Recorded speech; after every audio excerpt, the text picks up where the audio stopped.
तो ये हमारा क्वेश्चन नंबर 28 और ये फिर से रिलेशन का क्वेश्चन है।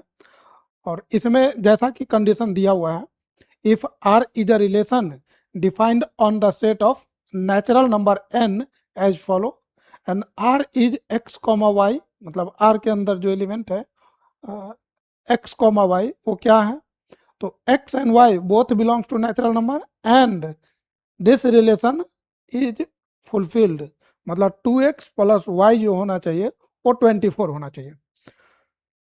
इस रिलेशन में जो दो एलिमेंट है एक्स कॉमा वाई वो इस रिलेशन को, इस कंडीशन को फुलफिल करता है। पूछ क्या रहा है कि find the domain and range of the relation. इसके बाद इसमें एक चीज और बोल रहा है, also find whether R is an equivalence relation और नॉट। तो इक्विवेलेंस रिलेशन में हम लोगों ने ऑलरेडी देख चुका है कि relation must be reflexive, symmetric and transitive. तो ये तीनों कंडीशन फुलफिल होना चाहिए। तो चलिए बारी बारी से इसको देखेंगे। सबसे पहले तो इसका डोमेन हम लोग निकालेंगे।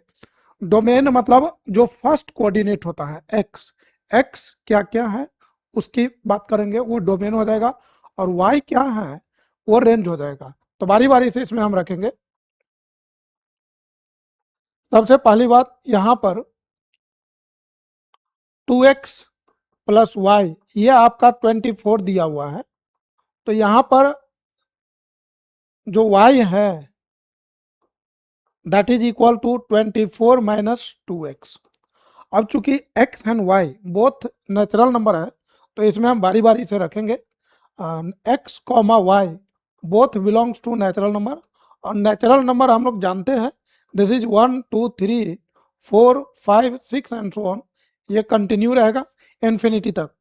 अब इसमें बारी बारी से रखेंगे। यदि हम x के जगह 1 रखें तो y हमारा क्या मिलेगा, तो 24 माइनस 2 इंटू 1, और ये मिलने वाला है 24 माइनस 2, यहाँ से हम लोग को मिलेगा 22।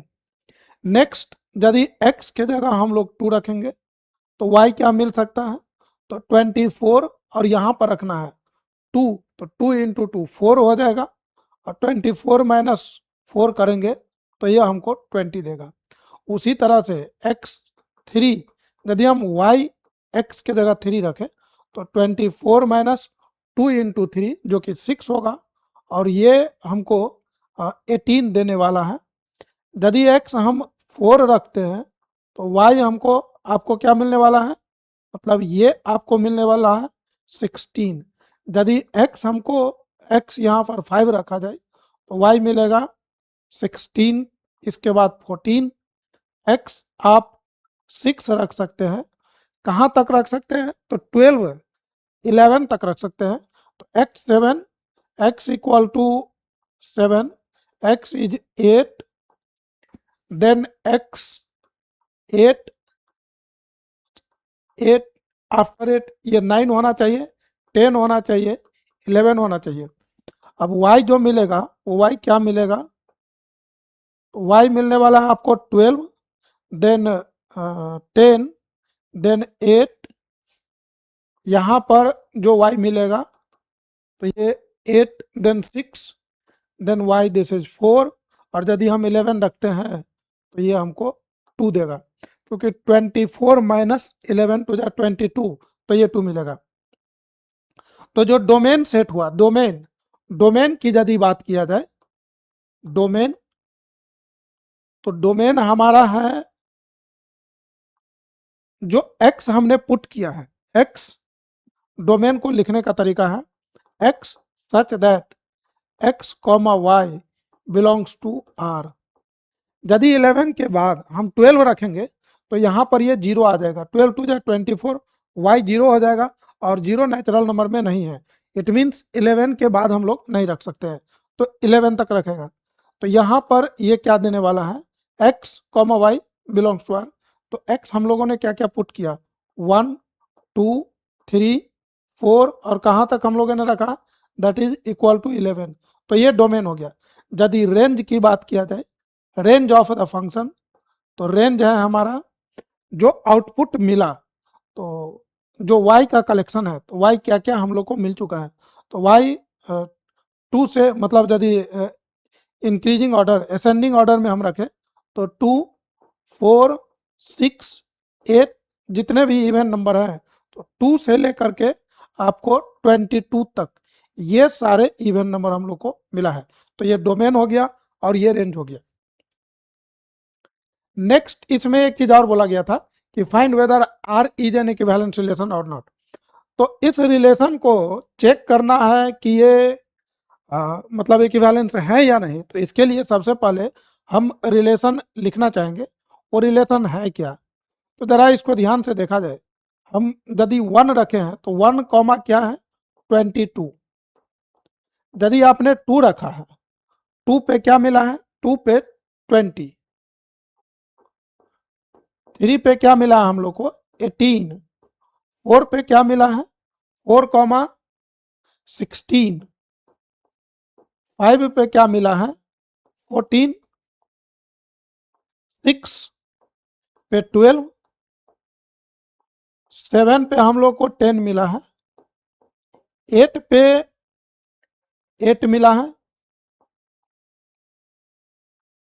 9 पे 6, 10 रखने के बाद हम लोगों को 4 मिला है और 11 रखने पर 2 मिला है। अब इसको इक्विवेलेंस चेक करने के लिए सबसे पहले हम लोग रिफ्लेक्सिविटी चेक करेंगे, ये रिफ्लेक्सिव है या नहीं। तो क्या इसमें 1 कॉमा 1 है, 2 कॉमा 2 है, means a comma a does not belong to R. जैसा कि हम लोग देख पा रहे हैं a comma a does not belong to R. मतलब क्या 1 का 1 से रिलेशन है, नहीं है। क्या 2 का 2 से रिलेशन है, नहीं है। इसलिए हम बोल सकते हैं सो आर इज नॉट रिफ्लेक्सिव, ये रिफ्लेक्सिव नहीं है। नेक्स्ट सिमेट्रिक, यदि सिमेट्रिक की बात किया जाए, सिमेट्रिक तो सिमेट्रिक में यदि 1 का 22 से है, इफ 1 कॉमा 22, जैसे हम ये बोलेंगे कि ए कॉमा बी बिलोंग्स कर रहा है रिलेशन में, but this does not implies B comma A also belongs to R. आप देख पा रहे हैं कि जैसे 1 का 22 से है, मतलब 1 कॉमा 22 रिलेशन में है, this is in relation, but this does not imply 22 comma 1 is also in are. ये ए का बी से है बट बी का ए से नहीं है, इसीलिए ये सिमेट्रिक नहीं है। So this is not symmetric, so R is not symmetric, ये सिमेट्रिक रिलेशन नहीं है। नेक्स्ट हम लोग को क्या चेक करना है, ट्रांजिटिविटी। तो ट्रांजिटिविटी कैसे चेक करें, तो यहां पर हम थर्ड नंबर जो चेक करना है वो है ट्रांजिटिव। ट्रांजिटिव चेक करने के लिए हमको ये देखना है कि यदि ए का बी से है और बी का सी से है तो ए का सी से होना चाहिए। आप यहां जरा ध्यान से देखिए, 7 का 10 है, 7 is related to 10 and 10 comma 4, 10 is related to 4। यहां पर यदि हम देखें तो 7 comma 10 belongs to R, 10 comma 4 also belongs to R, लेकिन but this does not implies 7 comma 4 belongs to R. 7 comma 4 does not belongs to R। इसका मतलब हम क्या बोल सकते हैं, so this relation R is, इसका मतलब R जो है R इज नॉट ट्रांजिटिव, ये ट्रांजिटिव नहीं है। इसका मतलब ना तो ये neither R this is reflexive nor symmetric not transitive. तो मतलब ये इसका आंसर हो गया।